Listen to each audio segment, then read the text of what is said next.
1절부터 11절까지 말씀 함께 합독하시겠습니다.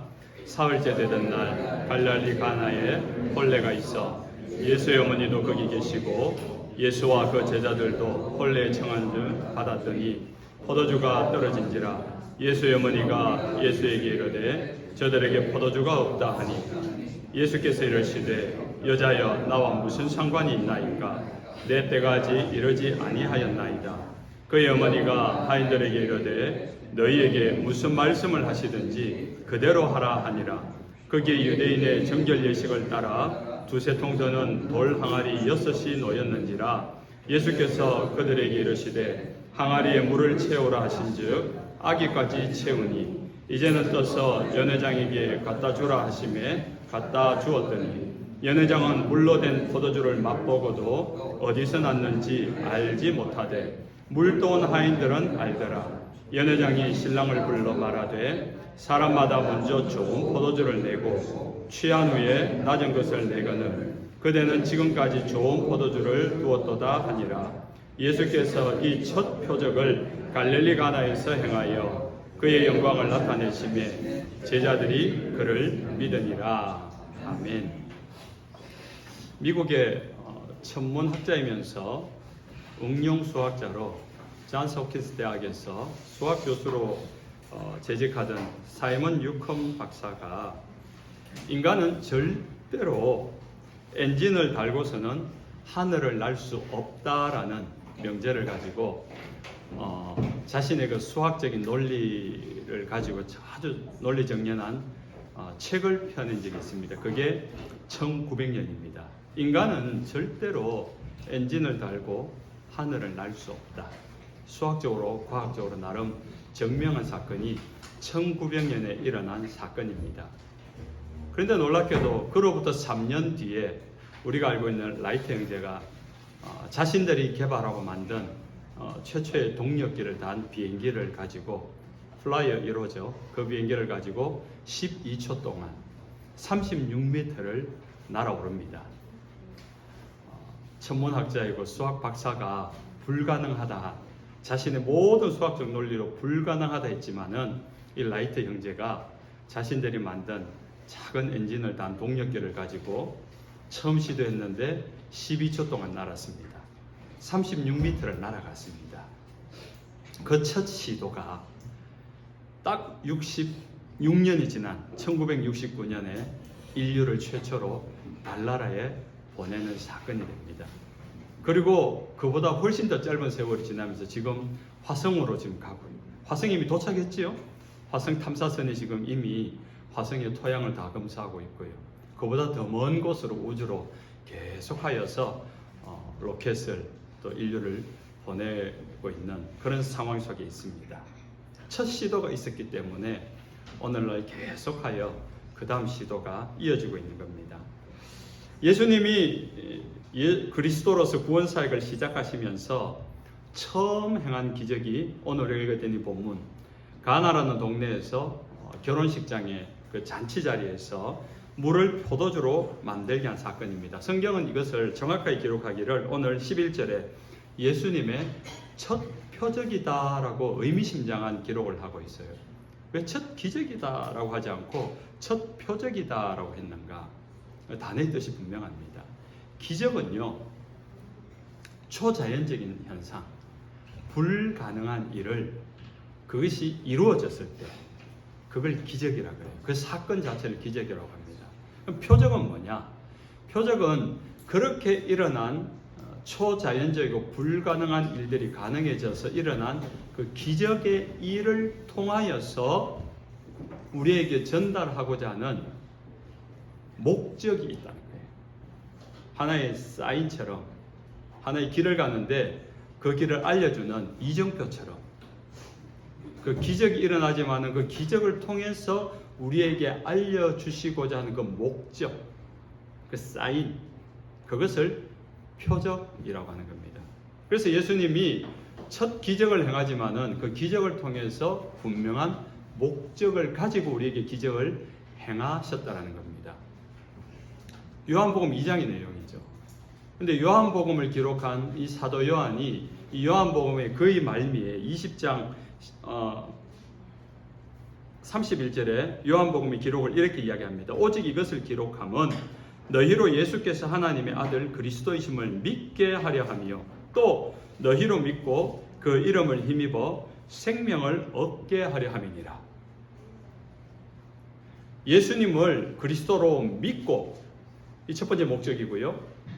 그 믿음을 힘입어서 생명을 얻게, 그 삶을 더 풍성하게 하기 위함이다. 이것이 요한복음을 기록한 목적이고, 요한복음 안에 대표적인 기적, 7개의 기적이 일어나는데 그 기적을 기록한 목적이라는 겁니다. 이것은 요한복음 10장 10절에 사도 요한이 한 번 더 반복을 하는데, 내가 온 것은 양으로 생명을 얻게 하고 그 생명을 더 풍성하게 하려 함이라. 똑같은 말이 반복되고 있죠. 총 21장의 본문 중에 10장을 끊어서 내가 온 것은 양으로 생명을 얻게 하고 더 풍성하게 하려 함이라. 20장, 21장까지 있는 그 성경을 마무리하면서 이것을 기록하면 예수 그리스도를 믿고 믿음으로 말미암아 그 믿음을 힘입어 그 생명을 얻게 하려면 더 풍성하게 하려 합니다. 그러면 오늘 우리가 요한복음 2장에서 보고 있는 이 가나 혼인잔치에 물이 변하여 포도주가 되어지는 기적을 통해서 이루고자 하는 예수님의 그 목적은, 그 기적을 통해서 우리가 예수 그리스도를 믿게 하고 그 믿음을 힘입어 우리의 삶이 더 힘을 얻기 위하여 더 풍성한 생애를 살아가도록 하기 위하여 이 사건을, 이 기적을 일으켰고 요한은 그것을 기록했다라고 정의를 할 수 있습니다. 혼인잔치집에 포도주가 떨어진 긴급 상황 가운데 일어난 예수님의 그 기적의 과정을 요한은 아주 상세히 기록합니다. 그러면서 동시에 그 기적의 현장에 있었던 마리아의 말과 행동을 또 상세하게 기록을 하고 있습니다. 마리아는 우리 지난주 말씀을 이제 조금 한번 들었기 때문에 이해가 조금 더 쉬운데, 문제가 생겼을 때 마리아가 어떻게 했습니까? 가장 먼저 한 행동은 예수님에게 가장 먼저 가서 있는 사실 그대로, 있는 문제 그대로를 알렸다라고 했어요. 이걸 뭐 어떻게 해주세요, 이 방식으로 해주세요, 자신의 주장과 방식을 들이대지 않고 강조하지 않았고, 주님 이런 문제가 생겼습니다, 이게 기도라고 했어요. 그러면서 주님께서 이루실 그 때를 기다리고 주님께서 이루시는 그 방법을 우리가 지켜보는 것이 우리의 믿음이 있어야지 가능한 일이라고 지난주에 그렇게 말씀했습니다. 마리아가 예수에게 이르되 저에게 포도주가 없다 하니, 그때 예수님의 돌아온 대답은 단호했죠. 이 일이 나와 무슨 상관이 있습니까? 아직 내 때가 이르지 않았습니다. 그런 이야기를 합니다. 그 말씀의 뉘앙스가 보면은 이 말은 우리가 무엇이든지 주님 앞에 구한다고 다 들어주는 분이 아니라는 거예요. 우리가 막 보채고 막 땡깡을 부리고 고집을 부리고 막 큰 소리로 외치고 막 금식하면서 괴롭게 하면서 기도한다고, 뭐 그렇게 기도한다고 다 들어주는 분 아니라는. 그러면은 뭐 우리가 다 금식하죠, 다 부르짖어 기도하죠. 근데 여러분, 지금까지 인생을 살아오면서 예수를 믿으면서 부르짖는다고 목이 쉬도록 기도한다고 다 응답이 되던가요? 금식을 며칠씩 하더라도 응답이 되던가요? 어떤 건 되고 어떤 건 안 되고, 그 내가 금식이 있기 때문에 되는 것이 아니고 내가 부르짖어 목이 쉬었기 때문에 응답되는 건 아니라는 거예요. 그 일을 통해서 이루실 하나님의 목적한 바가 있어서 하나님의 뜻대로 응답하시는 겁니다. 그래서 우리는 그 하나님의 뜻을 아는 것, 목적을 아는 것이 중요합니다. 이 포도주가 떨어진 사건, 이 사건을 통해서 예수님은 분명한 목적을 갖고 계시죠. 이 사건이 어떻게 이 사람들의 믿음과 연결될 것인가? 왜? 믿어야지 그 믿음을 힘입어 그 생명이, 그 삶이 더 풍성해지기 때문에. 그래서 우리의 인생이 더 풍요로운 삶, 지금의 삶보다 더 힘을 입는 삶을 살기 위해서는 반드시 이 믿음과 관련이 있어야 된다는 것을 가르쳐주고 있습니다. 그래서 마리아는 행동을 이어나갑니다. 하인들에게 이르되 너희에게 무슨 말씀을 하시든지 그대로 하라 하니라. 마리아가 믿음으로 좀 선언하고 있죠. 어떻게 마리아가 이런 말을 할 수 있었을까 생각을 해보면요, 마리아에게는 어떻게 보면 평생에 한 번의 예수 그리스도에 대한 경험이 있는데, 자신이 처녀적에 성령님이 천사 가브리엘 찾아와서 네가 아직 남자를 경험한 적이 없지만은 성령으로 말미암아 너는 임신하게 될 것이다. 성령으로 임신된 이는 하나님이신데 장차 그는 이 세상의 모든 죄를 가진 죄인들을 위하여 죽어서 그 죄인들을 구원할 자이다. 그래서 그 이름을 예수라 하라. 마태복음 1장 26절에 나오죠. 그 이름을 예수라 하라. 이는 저희 백성을 저희 죄에서 구원할 자이심이라. 예수란 말이 구원이란 말이잖아요.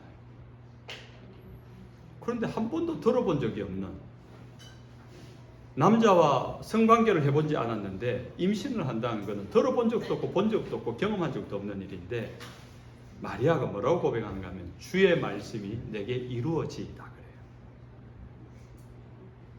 천사가 와서 하나님의 말씀을 전해주는데 그 말씀을 순종합니다. 이루어지이다 받아들이고 순종하니까 정말로 임신이 되었습니다. 처음으로 그의 생애 가운데 하나님의 놀라운 기적을 경험했던 적이 있습니다.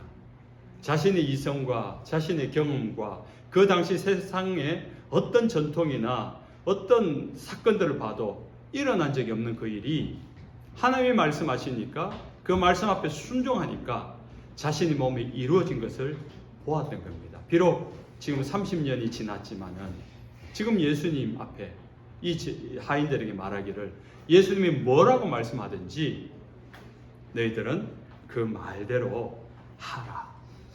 자신의 삶에 오래전 아주 오래되었지만은 주님의 말씀 앞에 한번 순종했던 그 믿음의 경험이 이렇게 누군가에게 믿음으로 영향을 끼칠 수 있게 되었다는 겁니다.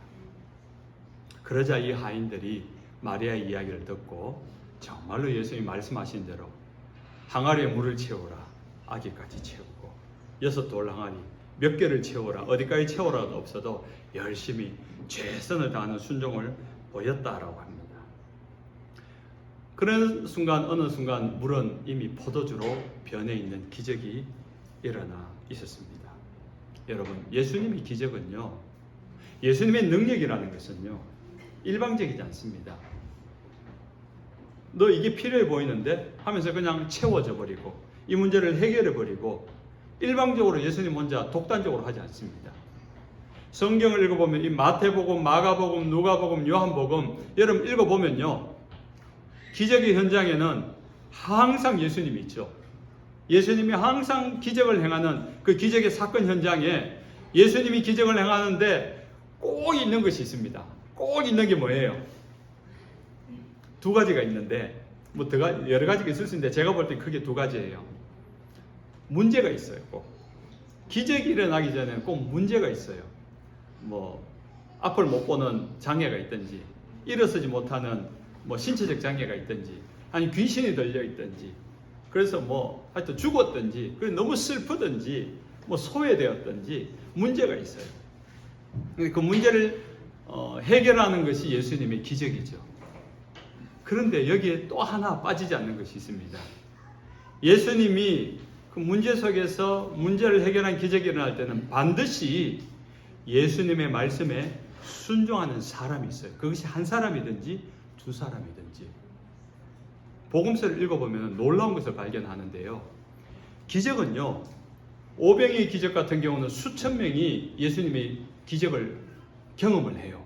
목격도 하고 그 기적에 수혜를 입어서 기적으로 일으킨 떡을 먹기도 하고 물고기를 먹기도 해요. 그런데 그 기적을 통해서 예수님을 믿게 된 사람은 정말 소수였다는 거예요. 길을 가던 예수님을 돌려 세워서 자신의 딸이 흉악한 귀신 들린 딸을 낫게 한 것은 수로보니게 여인, 그 귀신 들린 딸의 어머니 한 명이었습니다.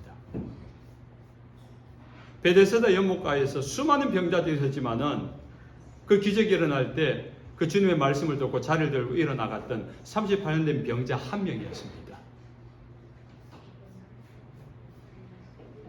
여리고 소경 두 사람이 예수님이 지나가는데 다윗의 자손 예수여 나를 불쌍히 여소서 사람들이 조용하라고 윽박지를 때 오히려 더 크게 소리 지르며 다윗의 자손 예수여 나를 돌아보소서. 그렇게 주님을 향하여 간절히 원했을 때 주님이 뭐라고 하십니까? 내가 너에게 뭘 하여 주기 원하느냐? 포기 원합니다. 네 믿음대로 될지어다.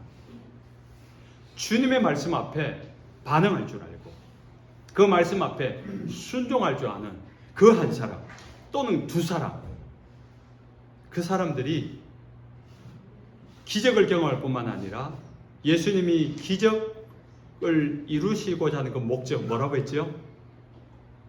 기적을 행하시는 목적이 뭐라고 했죠? 요한복음의 기록의 목적, 한 단어, 믿음. 예수 그리스도를 믿게 하는 것, 예수 그리스도를 알아보게 하는 것, 그 예수 그리스도를 시인하고 인정하고 고백하게 하는 것. 예수님이 다닐 때 수많은 인파가 옹유했다 그래요. 어깨가 맞닿을 정도로 수천 명, 수만 명이 예수님을, 오늘 뭐 K-팝 스타들, 뭐 BTS가 갈 때 수천 명, 지금 또 미국 유명한 가수 뭐죠? 스위프트. 테일러 스위프트. 오, 우리 장로님 알고 계세요. 진짜 유명한가 봐요. 우리 84세 장로님이 그 이름을 알 정도로. 테일러 스위프트가 나타나면은 하여튼 막 인산인해를 이루잖아요. 예수님이 그 당시 그랬다고요. 예수님이 그 당시 BTS였고 예수님이 유대 사회에 테일러 스위프트였어요. 가는 곳마다 사람들이 알고 모이는 거예요. 이 마을에서 쫓아와가지고 저 마을까지 쫓아가고 저 마을까지 쫓아가고 계속 하는 일이, 계속 예수님을 따라다니는 그런 사람이 광팬이 있었습니다. 그러나 그 많은 무리 가운데서 예수 그리스도를 알아보고 믿고 구원받은 사람은 소수였다는 사실이에요. 그 예수님을 알아보지 못했고 믿지 못했기 때문에 나중에 그렇게 따르던 군중들이 예수님을 십자가에 못 박는 폭도로 변할 수밖에 없는 것입니다. 오늘 예수님이 가나온 인자제에서 물이 변화의 포도주가 되는 사건, 그 기적의 현장에도 믿음으로 반응하고 순종한 사람이 있었습니다. 그 말씀을 알아듣고 순종했던 마리아가 있었고요. 그 마리아의 말을 통해서 순종했던 하인들이 있었습니다. 이렇게 그 말씀에 순종했던 이 사람들로 인하여서 가나 혼인잔치의 물은 어느 순간 포도주로 바뀌었던 것입니다. 가나 혼인잔치집에서 포도주가 떨어져서 잔치가 엉망이 될 뻔했습니다.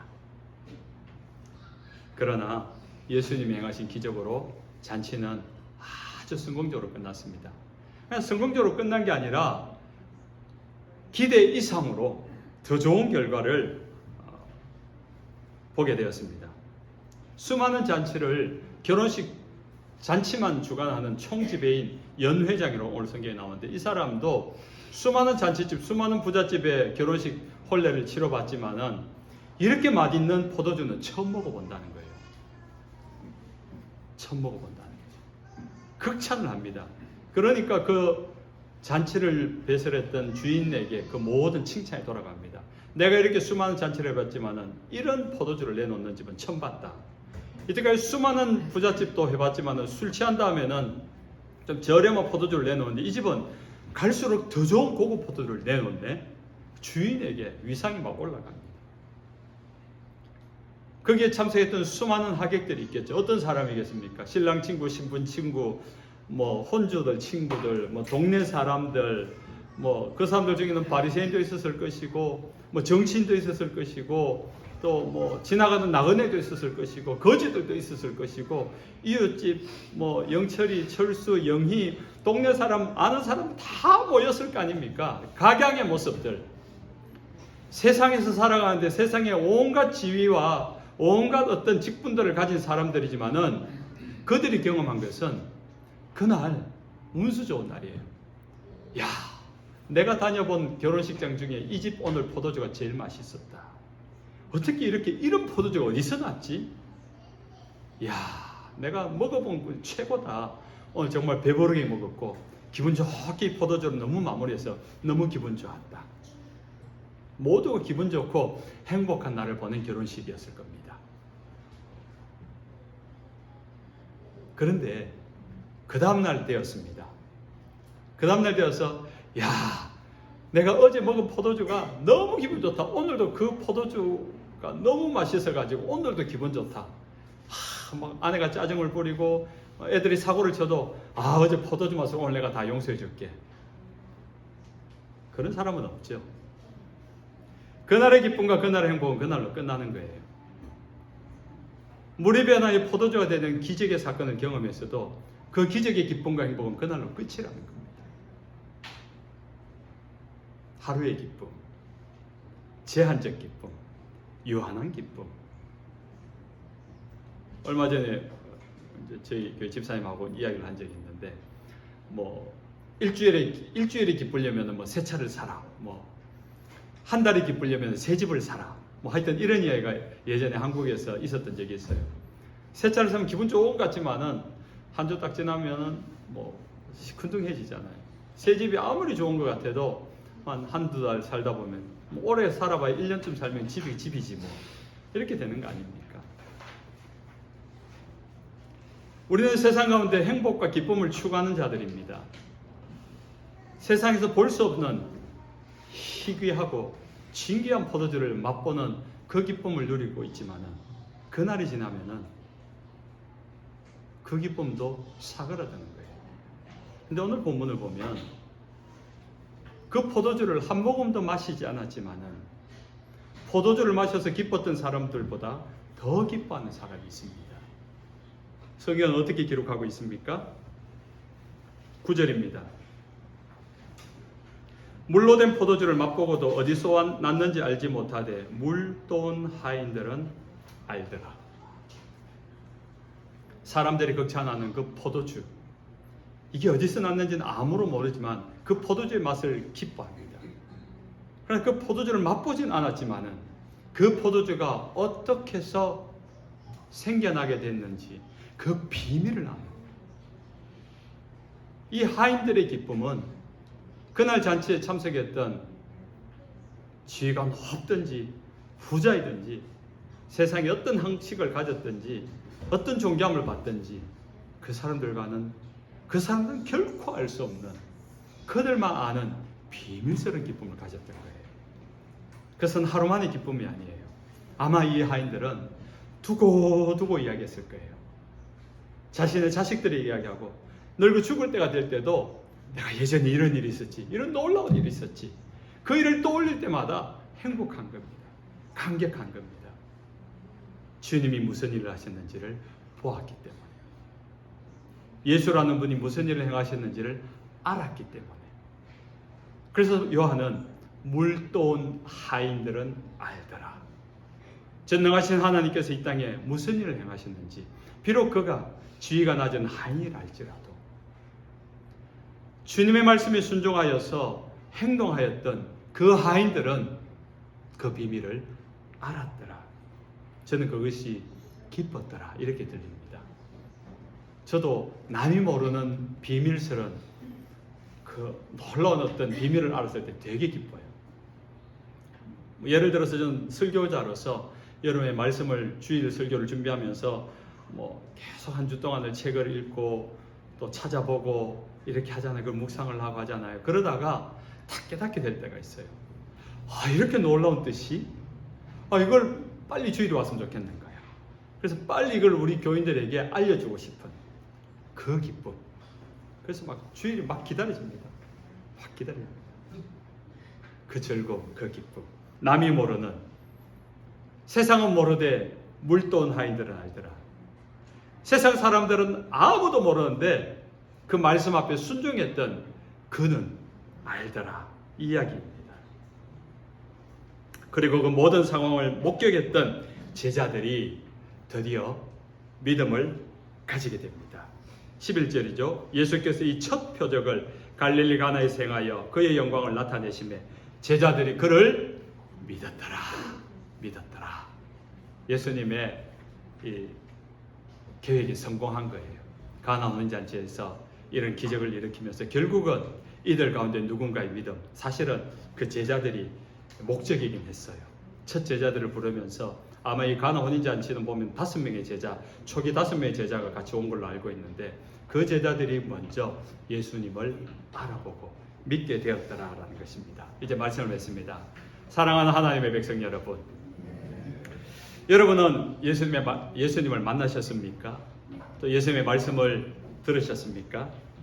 그 말씀을 또 믿으십니까? 여러분에게 예수님은 어떤 분이십니까? 이제 이 성경 속에 일어났던 나왔던 오늘 이 하인들처럼 또 이 제자들처럼 주님의 말씀을 믿고 주님을 알아보고 그래서 그 주 예수 그리스도를 주라 고백하며 그 믿음으로 순종의 그 시도가 있어지기를 바랍니다. 서두에 말했던 것처럼 모두가 불가능하고 있을 수 없는 수학학자가 응용 수학학자가 논리정연하게 책을 써냈지만은 3년 만에 그냥 엔지니어 두 사람이 기계를 달고 엔진을 달고 그 쇠붙이를 하늘에 날아오르게 하였습니다. 혹시 여러분 예수를 믿었는데 아니면 어쩌면 여러분 가운데 오늘 우리 학생들 가운데 아직 교회를 처음 와본 친구들도 있다 했잖아요. 너무 잘 왔어요. 예수님은 그런 분들을 기다립니다. 그래서 오늘 또 예수를 믿었지만은 교회를 다닌 지 오래되었지만은 내가 들려진 하나님의 말씀, 내가 읽었던 하나님의 말씀 그 말씀대로 순종한 적이 없다면은 오늘 한번 순종해 보십시오. 이번 주를 살면서 주님의 말씀이다라고 생각한 대로 한번 처음으로 순종해 보십시오. 여러분의 그 처음을 시도해 보십시오. 반드시 그 시도가 12초를 36m를 날아오르게 한 것처럼 그 믿음의 좋은 증거로 결과로 여러분에게 나타날 줄로 믿으시길 주님의 이름으로 축원합니다. 아멘. 찬송하겠습니다. 찬송가 543장 어려운